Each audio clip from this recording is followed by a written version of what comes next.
तब्दीली आ नहीं रही है, तब्दीली आ गई है। वजीर आला हाउस के नए मकीन का फैसला हो गया।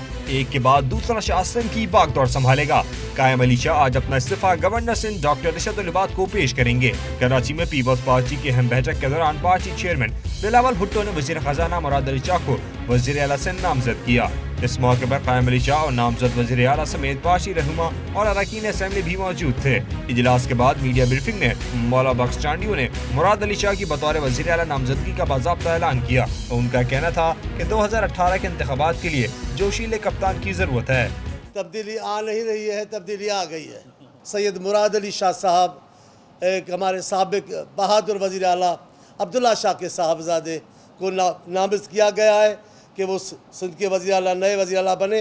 मौला बख्श चांडियों ने बताया कि बिलावल भुट्टो ने कायम अली शाह को शानदार खराज तहसीन पेश किया है। कायम अली शाह ने पीपल्स पार्टी से वफा का रिश्ता निभाया। उनकी पार्टी से राहें जुदा नहीं हो रही।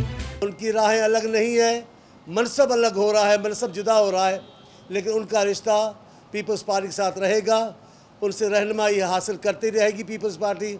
जिन जिन मामले पे ज़रूरी समझा गया उनसे मशावरत भी करेंगे। मौला बख्श चांडियों ने बताया कि कायम अली शाह की तब्दीली का फैसला अचानक नहीं हुआ। इस हवाले से पहले से मुशावरत जारी थी।